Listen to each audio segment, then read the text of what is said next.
El segundo de los seminarios temáticos celebrados en el marco del proceso participativo para la renovación del Plan Rector de Uso y Gestión de la Reserva de la Biosfera de Urdaibai abordó la gestión de las áreas de especial protección y las áreas de protección de la Reserva de la Biosfera.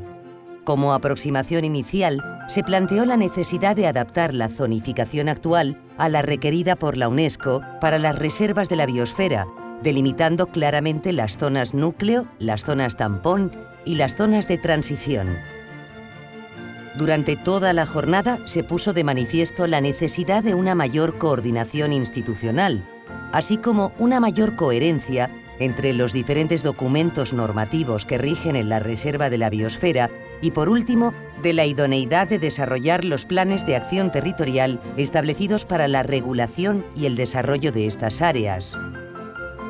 La jornada comenzó debatiendo acerca de la gestión del área de la ría y el litoral. Se señaló la necesidad de incorporar lo establecido en el Plan de Gestión de la Zona de Especial Conservación de la Red Natura 2000 de la ría y el litoral al Plan Rector, y también de desarrollar el Plan de Acción Territorial de la ría previsto por el actual Plan Rector.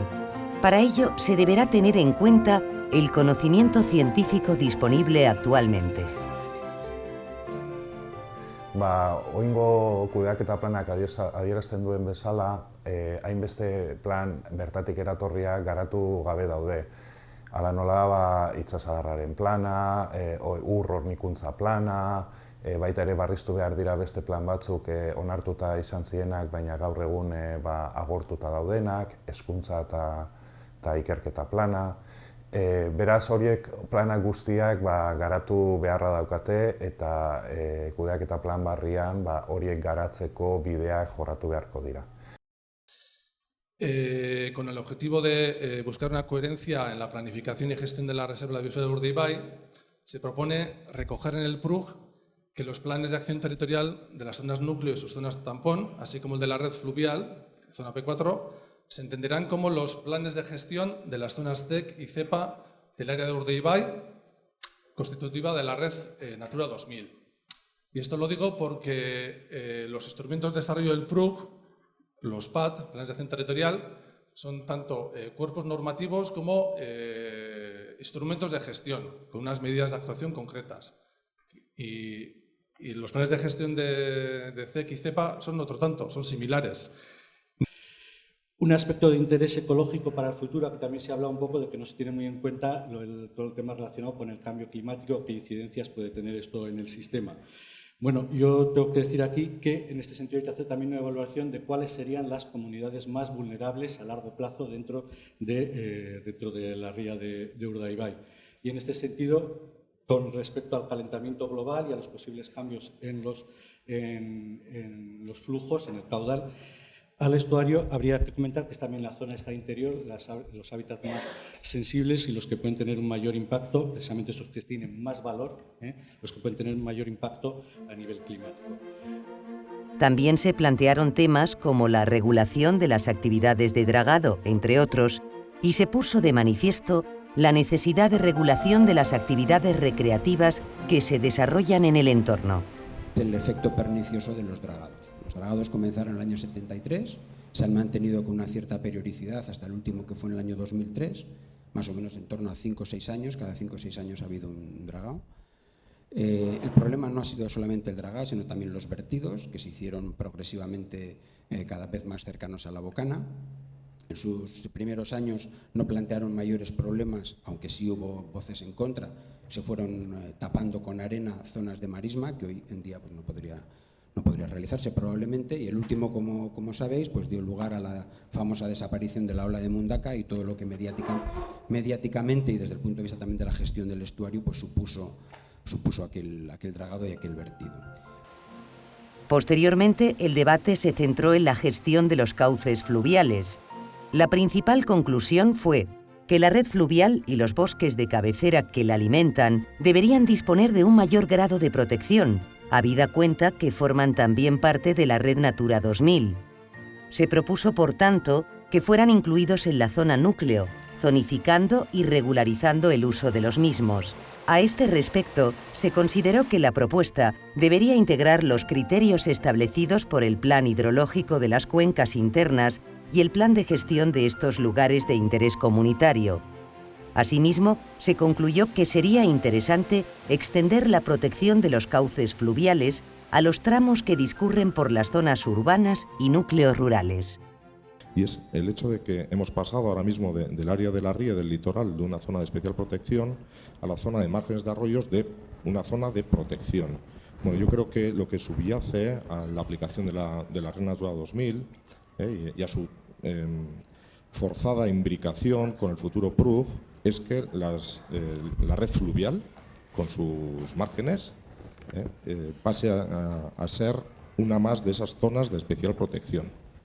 Y esto obedece al mandato que se deriva de la aplicación de la Directiva Hábitat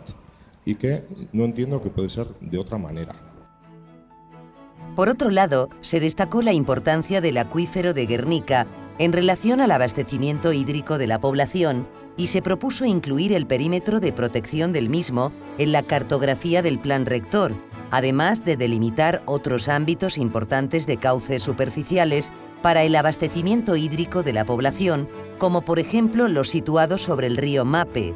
Estas actuaciones podrían resumirse y regularse mediante el Plan de Acción Territorial de Abastecimiento de la Reserva de la Biosfera de Urdaibai, pendiente también de elaboración.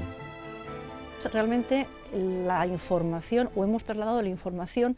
de cuál es el estado de las masas de agua, tanto superficiales como subterráneas, en el ámbito del PRUG, el estado conforme a la Directiva Marco del Agua y, por otro lado, a partir de ese estado, en el caso de un no adecuado estado o no un buen estado, cuáles tienen que ser las medidas para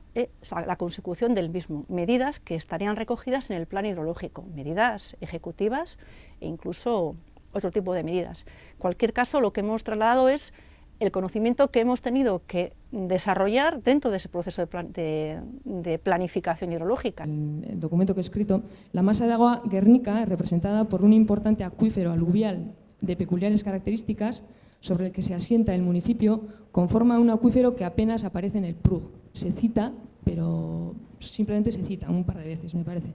Bajo ese acuífero existe otro del que el municipio capta el agua para abastecimiento. O sea, el agua, los pozos de abastecimiento para los que se ha establecido un perímetro de protección, que actualmente es el único que está aprobado en la Comunidad Autónoma Vasca, hace referencia a las captaciones que están, o sea, los sondeos están, se ven en el propio acuífero de Guernica, pero el agua no la toman de Guernica, como ha dicho Arantxa, ese acuífero está contaminado, sino de un acuífero que queda por debajo. Acerca de la gestión de los bosques de encinares cantábricos, se puso de manifiesto la necesidad de adoptar medidas compensatorias en relación a los propietarios de terrenos calificados como encinar cantábrico o su orla. También se señaló que la custodia del territorio podría ser un instrumento eficaz para la gestión de estos ambientes o incluso que la toma de medidas como el pago por servicios ambientales podría ser asimismo una buena herramienta para gestionar estos bosques. En esta línea, además, se puso de manifiesto que la compra de terrenos prevista en el Plan de Acción Territorial de Encinares no ha tenido el éxito esperado. Porque la conservación no es solamente decir y estudiar los pájaros, los hongos o las flores, ¿no? Sino es también establecer medidas que puedan hacerlo factible, ¿no? E intentar que la carga, digamos, de la conservación no solamente se la lleven unos pocos, ¿no? Porque al final si no, vamos contra la propia conservación. En el caso de los robledales es clarísimo, o sea, los robledales están sobre suelos fértiles que en el 99% son suelos privados. Luego, o de alguna manera tenemos medidas compensatorias o de compra o de adquisición, o malamente vamos a conseguir conservarlos.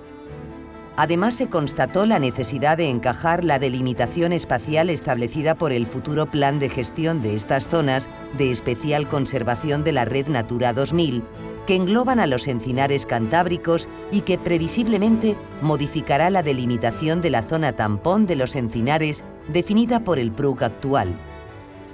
pero es cierto que el enfoque de los servicios ambientales, como antes he comentado a la mañana, es uno de los retos que ya UNESCO está pidiendo que hagan las reservas. Pues creo que el encinar es un ejemplo muy bueno, porque es un ecosistema que produce servicios, digamos, de abastecimiento claros, porque está relacionado, por ejemplo, con el agua, con las aguas subterráneas.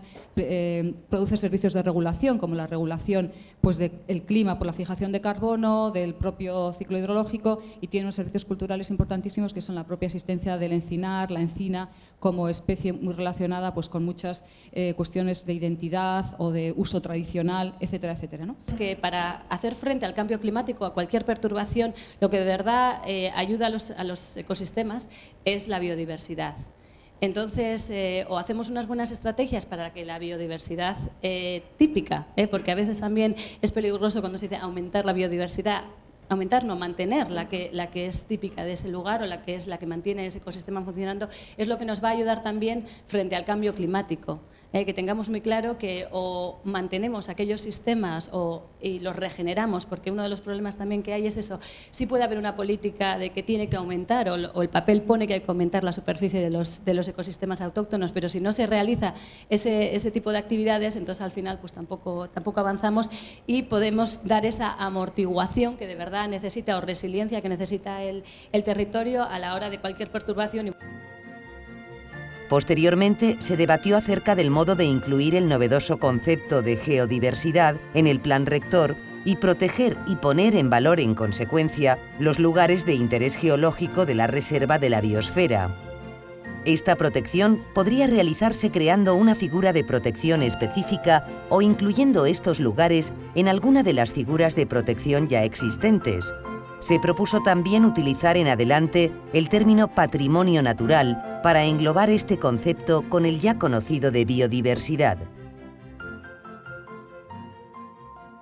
Aunque en el PRUG actual se hacen algunas referencias aisladas a elementos geológicos como la ría o el karst, yo creo que la geología de Urdaibai es muchísimo más amplia que eso. Entender los muchísimos millones de años de historia geológica que han sucedido aquí nos llevan a entender este paisaje y por lo tanto creo que todo el conjunto de la geología, no solamente la ría ni los macizos cársticos, todo el conjunto geológico, toda la historia geológica de Urdaibai debería estar contemplada en el PRUG. Y además, en este caso contamos con una situación de partida bastante favorable, porque se ha hecho ya un inventario, se ha hecho una estrategia que marca las líneas de actuación prioritarias tanto en conservación como en la puesta en valor de la geología. Por tanto, lo que consideramos más importante como primer punto es incluir como objetivo general el conservar y gestionar el patrimonio geológico de la reserva mediante medidas de geoconservación y puesta en valor del mismo. Es decir, añadir lo que es el recurso geológico en sí, el concepto. En la segunda parte de la jornada se trataron temas relacionados con la cultura, como son la arqueología, el paisaje y las edificaciones histórico-artísticas. Para las áreas de interés arqueológico, se recomendó incorporar al Plan Rector la información derivada del Inventario de Patrimonio Cultural del Gobierno vasco. De esta manera, se podrán considerar los nuevos yacimientos descubiertos hasta la fecha y descatalogar del Plan Rector ciertos lugares que se ha demostrado que no presentan gran interés, pero que sin embargo permanecen inventariados en el mismo. Nuestra propuesta esencial es la de actualizar el listado de patrimonio cultural del PRUG. Estamos con un listado obsoleto,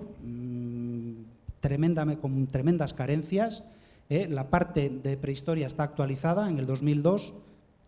Es necesario actualizar la parte histórica, que de hecho se está haciendo por parte del Gobierno vasco, y esa sería nuestra propuesta esencial. Entendemos que la arqueología no solo son yacimientos aislados ni elementos puntuales, sino que lo que es el estudio del paisaje y el estudio de los diferentes elementos tiene que ir todo invertido, todo asociado a un proyecto más global, y bueno, esa es la pequeña aportación que pretendemos hacer. Si desde un punto de vista más abarcable, sí que se puede hacer un planteamiento de patrimonio cultural general, en el que va incluido todo, en el que van incluido edificios, va incluido arqueología, va incluido etnografía y van incluido hasta otras cuestiones, como decía yo antes, del hombre que pesca aquí, que puede tener mucho valor para Urdaibai en particular, no ya para la comunidad en general, pero incluso para Urdaibai en particular. También se propuso considerar el patrimonio inmaterial para su regulación y o protección. Ejemplos de este patrimonio son el euskera local, las costumbres locales, ciertos ritos, etc. Otro aspecto destacado en el debate fue la necesidad de protección de varios elementos culturales considerados como menores, pero igualmente importantes, que en estos momentos carecen de regulación y protección. También se comentó que en relación a aspectos en que sea difícil establecer límites competenciales, como por ejemplo entre arqueología y geoconservación, se procure establecer equipos multidisciplinares que aborden el tema desde diferentes puntos de vista.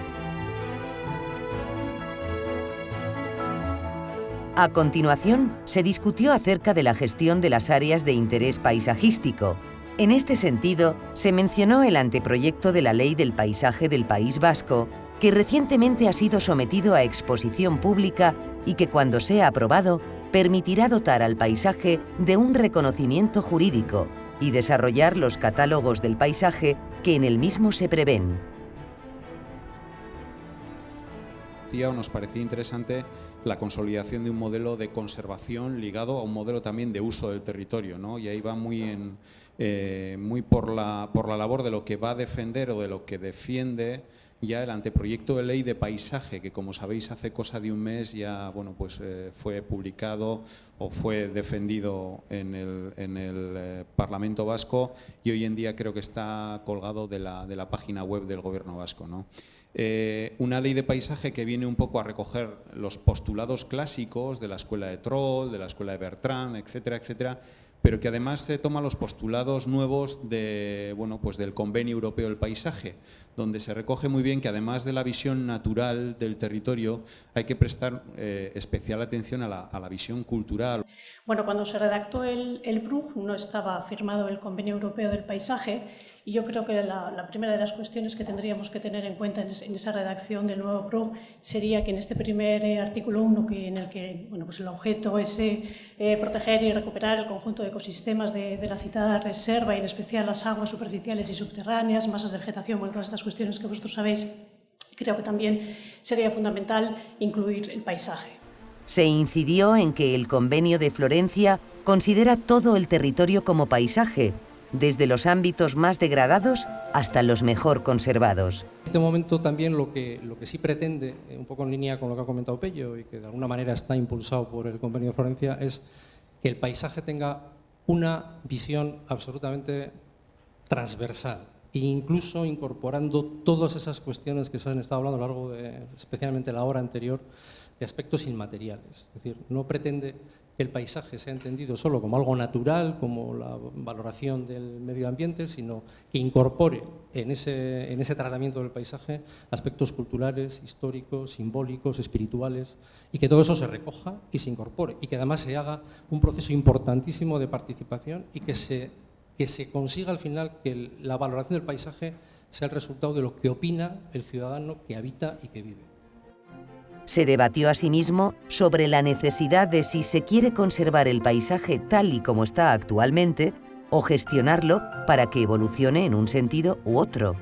En relación a las nuevas construcciones a realizar en el ámbito de la Reserva de la Biosfera de Urdaibai y su adecuación al paisaje, se señaló la oportunidad que brindaba la revisión del PRUG para considerar el establecimiento de unas pautas en relación a las características y diseño de las mismas, principalmente en los aspectos relativos a la volumetría y materiales.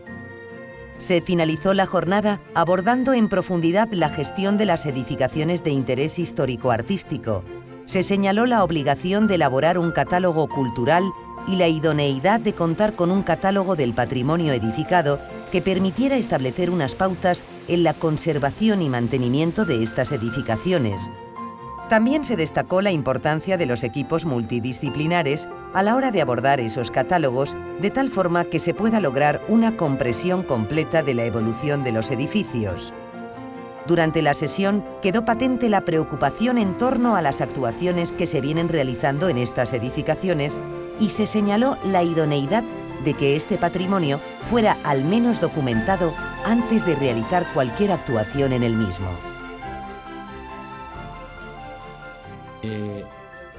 Una de las cosas fundamentales que creo que debería tenerse en cuenta es que no se debe intervenir sin documentar, independientemente de cómo se intervenga luego. Eso debe definirlo la normativa y definirlo en cada caso el responsable de tomar la decisión, bien. Pero lo fundamental es que cuando estamos ante edificaciones, ante patrimonio construido, ese patrimonio construido es un documento histórico de pleno derecho, es igual que un yacimiento arqueológico en cuanto a información histórica. Tendría que analizar las distintas situaciones, como digo, sincrónicas, y luego, desde una entrada diacrónica, estudiar la evolución de esos elementos, desde cómo se transforman y hasta cómo desaparecen algunos de ellos. De esa superposición de las dos visiones integrales y multidisciplinares podría sacarse una especie de mapa donde cabría ya empezar a valorar los distintos grados de protección que puedan tener el bien constituido como sistema, pero como un sistema vivo.